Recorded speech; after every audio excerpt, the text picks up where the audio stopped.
दोस्तों, आज हम आपको दो स्किनवॉकर की सच्ची कहानी सुनाने वाला हूं। आपको बता दूं कि स्किनवॉकर उसे कहते हैं जो किसी भी वक्त अपना रूप बदल सकता है और ये ज्यादातर अमेरिका जैसे देशों में देखे जाते हैं। तो चलिए देर ना करते हुए हम वीडियो स्टार्ट करते हैं। यह बात उस समय की है जब मैं 14 साल का था। मुझे मछली पकड़ना बहुत अच्छा लगता था, इसलिए मुझे फिशिंग सीखनी थी। तो मैंने अपने बड़े भाई से कहा कि वो मुझे फिशिंग करना सिखाए। वो मुझसे 3 साल बड़ा था। वो बोला कि ठीक है, हम इस संडे कैंपिंग पर चलते हैं। मेरे भाई ने 3 दिन तक की कैंपिंग की ट्रिप की योजना बनाई। मैं बहुत खुश था क्योंकि एक तो मैं फिशिंग करना सीख लूंगा और दूसरा मुझे कैंपिंग पर जाने का मौका मिला था। रविवार के दिन मैंने और मेरे भाई ने कैंपिंग का सारा सामान इकट्ठा किया और हम मेरे भाई की कार में बैठकर हमारे गांव के पास की पहाड़ियों की तरफ निकल गए। रास्ते में मेरे भाई के 2 दोस्त भी कार में बैठ गए थे क्योंकि वो भी हमारी कैंपिंग का हिस्सा होने वाले थे। कुछ 1.5 घंटे में हम चारों उन पहाड़ियों तक पहुंच गए थे। वो जगह काफी सुंदर थी। चूंकि वह समय सर्दियों की शुरुआत का था तो हल्की हल्की सी ठंड भी पड़ रही थी। वैसे कैंपिंग के लिए सर्दियों का मौसम सही होता है क्योंकि भारत में बाकी समय काफी गर्मी पड़ती है तो सारा मजा किरकिरा पड़ जाता है। चारों तरफ घने पेड़ और पौधे थे। उस जगह एक नदी थी जिसमें हम फिशिंग करने वाले थे। हम सबने मिलकर कुल 2 टेंट लगाए। पहले टेंट में मैं और मेरा भाई रहने वाले थे और दूसरे टेंट में उसके दोनों दोस्त। हम सबने आग जलाने के लिए सूखी लकड़ियां जमा की जो हमें बड़ी ही आसानी से उस जगह मिल गई थी। हमने हमारे टेंट के पास में ही कैंप फायर को सेटअप किया। हम सभी ने मिलकर उस दिन मछली और चावल बनाने की योजना बनाई थी। चावल तो हम अपने साथ घर से ही लाए थे, बाकी मछलियां तो हम उस नदी से पकड़ने वाले थे। हमने आग में चावलों को उबलने के लिए रख दिया था और हम सभी नदी के किनारे मछलियां पकड़ने के लिए बैठ गए। मेरे भाई के दोस्त तो फिशिंग कर रहे थे और मेरा भाई मुझे फिशिंग करना सिखा रहा था। मछलियां पकड़ना आसान काम नहीं था। आधे घंटे तक हमें कोई मछली नहीं मिली। थोड़ी देर और बैठने के बाद मैंने पानी में किसी चीज को महसूस किया। मुझे लगा शायद वो कोई मछली होगी, पर वो जो कोई भी चीज थी आकार में काफी बड़ी थी। मतलब यह थोड़ा अजीब था क्योंकि वह नदी ज्यादा बड़ी नहीं थी और न ही ज्यादा गहरी। फिर वो इतनी बड़ी चीज उस नदी में क्या थी? मैं जोर से चिल्लाया, वो देखो, पानी में वो क्या इतनी बड़ी चीज है? मेरा इतना कहते ही सभी पानी में देखने लगे, पर पानी में कुछ भी नहीं था। मेरे भाई ने हंसते हुए कहा कि पानी में मछली इतनी आसानी से नहीं मिलती है। वो तीनों हंसने लगे और मुझसे बोले कि शायद तुमने कोई सपना देखा है। मुझे भी लगा कि हां, शायद यह सपना ही है। मेरा भाई हंसते हुए बोला कि मैं चावलों को देखकर आता हूं, कहीं सारे चावल जल न जाए। मुझे काफी अजीब लगा। शायद मैं सही से सोया हुआ नहीं हूं, इसीलिए मुझे भ्रम हो रहा है। थोड़ी देर बाद मेरा भाई आया और उसने हम सभी से कहा कि चावल उबल गए हैं, मछलियां मिली कि नहीं। सबने ना में सर हिलाया। वो भी हमारे पास आकर बैठ गया और हमने फिर से फिशिंग करना शुरू कर दिया। थोड़ी देर बाद हमने कुछ मछलियां पकड़ी और उन्हें हम कैंपिंग के पास ले जाकर भुनने के लिए तैयार करने लगे। उस समय शाम भी हो गई थी, जिस कारण से हमने आग में ज्यादा लकड़ियां डाल दी थीं ताकि आसपास थोड़ा उजाला हो सके। वैसे तो हम रोशनी के लिए अपने साथ टॉर्च और मोमबत्तियां लाए थे, पर हम सभी प्रकृति द्वारा प्रदान की गई चीजों के साथ ही रहना चाहते थे।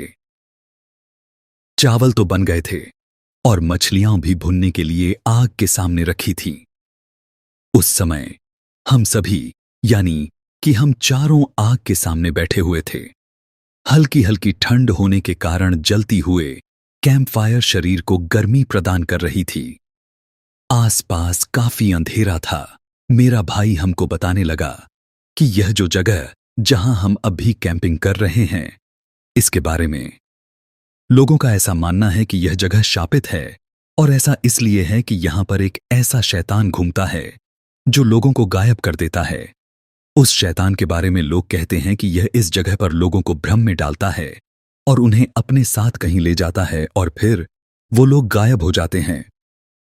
यह सुनकर मेरे भाई के दोनों दोस्त हंसने लगे और उनके साथ मेरा भाई भी हंसने लगा, पर मैं चुप था। इसलिए नहीं कि मैं डर गया था, बल्कि मैं थोड़ा थका हुआ था। पर मैंने एक बात गौर की कि जब से हम यहां आए हैं, मुझे किसी न किसी के इस जगह पर होने की आशंका हो रही है। मतलब कि हम यहां 4 लोग हैं, पर मुझे ऐसा लग रहा है जैसे हमारे अलावा भी यहां पर कोई है। खैर, हम सब ने खाना खाया और हम सभी अपने अपने टेंट में सोने के लिए चले गए। रात के समय कुछ 2 बजे के आसपास मुझे टॉयलेट जाना था, तो मैंने टेंट की चैन खोली और मैं टेंट के बाहर आ गया। हमने जो कैंप फायर जलाई थी वो अब बुझ चुकी थी।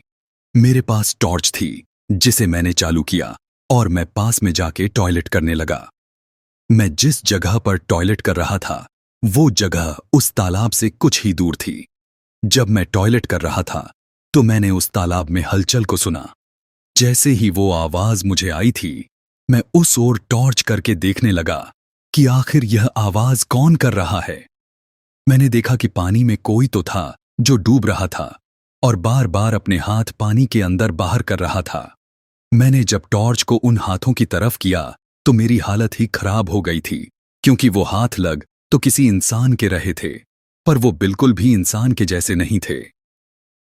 वो हाथ आधे जानवर और आधे इंसान की तरह लग रहे थे। मैं यह देखकर दंग रह गया था।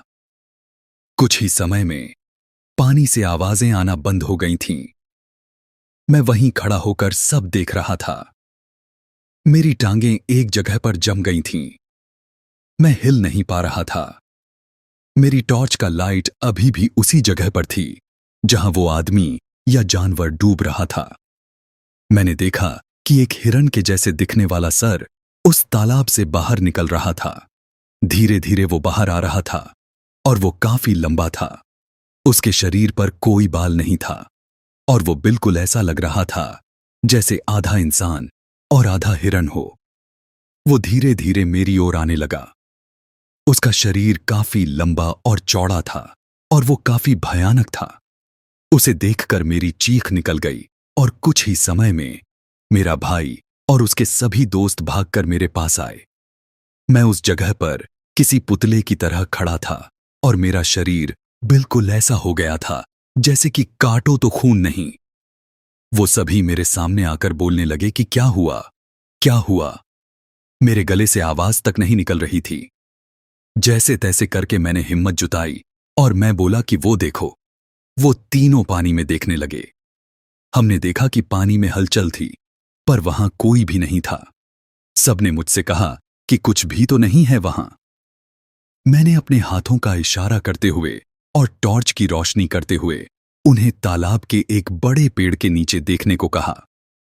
सबने वहां देखा कि एक लंबा सा आदमी वहां खड़ा होकर हमारी तरफ देख रहा था। उसे देखकर सबकी हालत खराब हो गई थी, क्योंकि किसी ने भी आज तक वैसा कुछ नहीं देखा था। वो थोड़ी देर बाद वहां से अचानक से कहीं गायब हो गया था। बस हमने पलक ही झपकाई थी और वो गायब हो गया। हम तुरंत कैंप की ओर भागे और हमने वहां पर बड़े बड़े पैरों के निशान देखे, जो किसी इंसान के तो बिल्कुल भी नहीं थे। वो पैर काफी बड़े और 3 नाखूनों वाले थे। मतलब कि वो हमारे कैंप वाली जगह पर भी आया था। हम सब यह देखकर वहां से तुरंत भागने लगे। हमने जल्दी जल्दी में सारा सामान उस जगह से उठाया और उसे मेरे भाई की गाड़ी में भरा और हम वहां से भाग निकले। हमें नहीं पता था कि वो जीव क्या था और वहां पर क्या कर रहा था। जब मैंने गाड़ी से पीछे मुड़कर देखा तो मैंने एक आदमी, जिसकी हाइट तकरीबन मेरे जितनी थी, उसके हाथ में एक टॉर्च थी और वो उसे चालू बंद कर रहा था। वो मेरा ही टॉर्च था जो वहां छूट गया था। खैर, इसके बाद हम सभी अपने अपने घर आ गए। यह बात किसी ने भी किसी को नहीं बताई, क्योंकि हमें ही इस बात का पता नहीं था कि हमारे साथ आखिर हुआ क्या था। शायद वो सच में एक स्किन वॉकर ही था क्योंकि उसने किसी इंसान का रूप लिया था और वो रूप हम चारों में से ही किसी का था। अगर मैं उस दिन अकेला होता तो शायद जरूर मैं मारा जाता। दोस्तों, हमारी पहली कहानी यहीं पर खत्म होती है और अब हम अपने दूसरे कहानी की ओर चलते हैं। मैं न्यू मैक्सिको के एक शहर गैलप में रहती हूं। यह शहर नेटिव अमेरिकन कल्चर और इसके इतिहास को काफी दर्शाता है।